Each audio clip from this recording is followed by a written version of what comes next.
રામ રામ દાયરા ને જય મુરલીધર જય દ્વારકાધીશ અને ગુડ મોર્નિંગ. કેમ છો બધા મજામાં જશો અને આપણે પણ મજામાં જ છીએ. હવે હાલો બધા આવે એ પહેલાં આપણે તો વાવેતરમાં નીકળી જ જવાનું. હવે વાવેતરની સિઝન હાલે એટલે ઓલા ડ્રાઈવર આવે ત્યાં સુધી આપણે વાટ જોવાની થતી નથી. તો હાલો આપણે નીકળીએ અને આગળનો પ્રોગ્રામ તમને બતાવીએ. તો ગાય જો રોટાવેટર વાળું જે છે એ આખી રાત રોટાવેટરમાં જોયું ઓલેન્ડ દિવસ અને રાત એક જ ધારું ભાઈ, પણ વિડીયો મૂકવાનો ટાઈમ નથી મળતો. જો આ ભાઈ આપણે હતા એ હવાર ખેંચી લીધી. હવે અટાણે સેટ આવ્યા જઈએ ને ભાઈ. હવાર હાલે એમ કરવાનું થતું જ નથી હોતા. આપણે સવારમાં વહેલા ઉઠીને જતા હતા તાઈ ભાઈ ભટકી ગયા આપણે. તો ગાય આપણે દૂધાભાઈને પૂગી ગયા હતા વાવેતર કરવા. અને જો રવિભાઈ હાકે છે સનેડો અને આપણે રાયડાનું વાવેતર કર્યું હતું કમ્પ્લીટ. અને આજે હવે ધાણી વાવ આવી ગયા છે. હા તે ભલે હાલો જાદુ તો ભાઈ ખાના બાના ભરી અને કમ્પ્લીટ કરી રાખ્યું બધું. અને આપણે એટલું થોડુંક વાવી પણ દીધું. આજે વિડીયો ઉતારવાનો ટાઈમ ના મળ્યો, ઉતાવળ બહુ હતી ને એટલે. એ સારું હાલો ભાઈ. તો ગાય જુઓ રવિભાઈ હિંગડાવાળા ટ્રેક્ટરથી રાત પાકી દો ભાઈ કમ્પ્લીટ. હા વેલ ફેરવી નાખ્યો, મૂકે નહીં પણ રવિભાઈ. પડદો આવ્યો હતો એટલે ઉપાડી લીધું એની, પછી પાછું મૂકે નકર રાત તોડી નાખી. મેટા જીકો ભાઈ ઈકડાવાળાને પૂકે નહીં, જીકું મારતું દે ભાઈ. તો કાંઈ જો દુધાભાઈને આ રીતનું વાવેતર થતું હતું. અડધું ખેતર વવાઈ ગયું અને અડધું બાકી છે.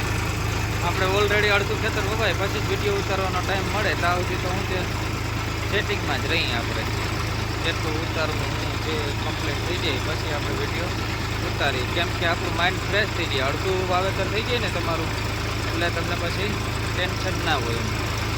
શરૂઆતમાં તો કેવું ખેતર બધું સેટિંગ ફેરફાર થતો હોય તો સારું હાલો કાંઈ આ રીતનું વાવેતર છે. અને બીજા ભાઈ વયા ગયા આવી ગયા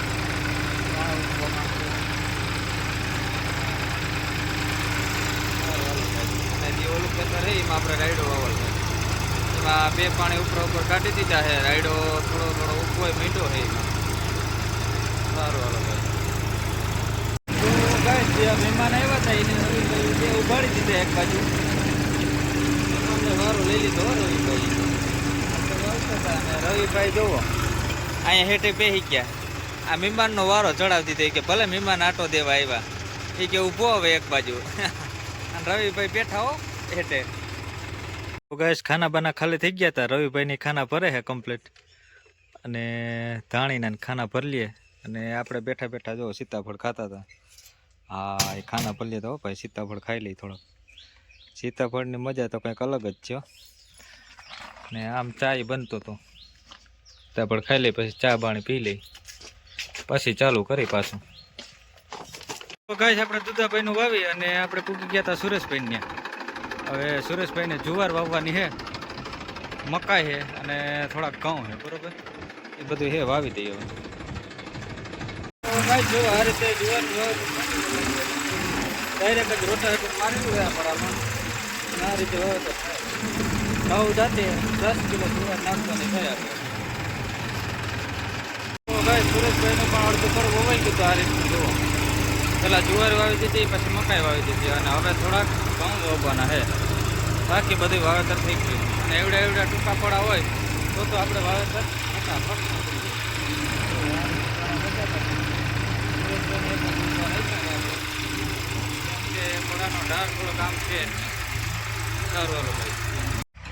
તો ગાય એક રોટાવેટર આપણે આ વેચાણું છે. ગોંડલની ઉપરના ભાઈ લેવા આવવાના છે. એ 5-6 વાગે સાંજે આવે કંઈ આવે એ નીકળી ગયા છે. તો આપણે ફિટિંગ કરી અને કમ્પ્લીટ કરી રાખી બરાબર. તો આ રીતનું છે જો ફિટિંગ કામકાજ ચાલુ જ છે. બધું ફિટિંગ કરી લઈએ એટલે સીધું જોડાવવાનું જ રહી આવે એટલે ટેમ્પામાં સીધું મૂકવાનું રહે. જ્યાં ચેન કંપો હોય આપણે કમ્પ્લીટ આ રીતનું છે. અને કોઈ પણને લેવા હોય નવા પંજાબના ડબલ ધરાવાળા તો આપણો કોન્ટેક્ટ કરજો. આ આપણા નંબર છે બરાબર. અને બાપા ફિટિંગ કરે છે એ આવે તો ફિટિંગ કામકાજ થઈ જાય. આપણે જુઓ ડબલ ધરા કઈ રીતે આવે તમને બતાવીએ. આ રીતે આવે આગળ પાછળ, એકમાં 4 બ્લેડ લાગે બરાબર. આ રીતે આ જે પીસ છે એ આપણે 7 ફૂટનું પીસ છે. ઓલા બે 6 ફૂટના છે, બાકીના આપણે દુકાને પડ્યા છે બીજા પીસ. સારું હાલો તો ગાઈસ, અને આપણે જવાનું છે વાવેતર કરવા. તો ગાઈસ સુરેશભાઈનું પૂરું કરી અને આપણે પૂગી ગયા હતા નારાયણભાઈ. નારાયણભાઈને વાવવાનું હતું જીરું, અને આપણે દંતાર બદલાવી અને પૂગી ગયા ભાઈ. હાલો રેડી, આપણી તો ઝડપમાં કંઈ ઘટે જ નહીં. જો દંતાર જ બદલાવી નાખ્યો. જીરાનો જે દંતાર છે, જીરાનો દંતાર આપણે નોખો છે, અને ધાણા ચણાનો દંતાર પણ નોખો છે. જુઓ તમે આ રીતનું. રેડી હાલો તો આ પડામાં વાવવાનું છે, એ પડામાં વાવી દઈએ જીરું. તો ગાઈસ જો નારાયણભાઈને પણ આપણે અડધું વાવેતર કરી લીધું હતું કમ્પ્લીટ. જો આ રીતે. અને જીરાનું વાવેતર હોય એટલે એમાં તો બહાટી જ બોલતી હોય, કેમ કે એમાં દાંતા તો અડાડવાના હોય નહીં. જો આ રીતે. એટલે ટ્રેક્ટરની ઝડપ પણ એમ હોય ભાઈ. જો આ રીતે અડાડાટી બોલતી છે.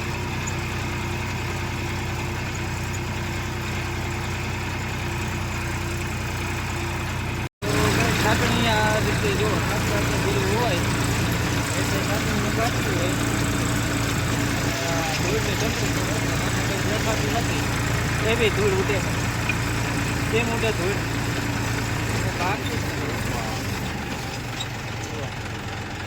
રોટાવેટરમાં પણ આથી ઓછી ઉડતી હોય તો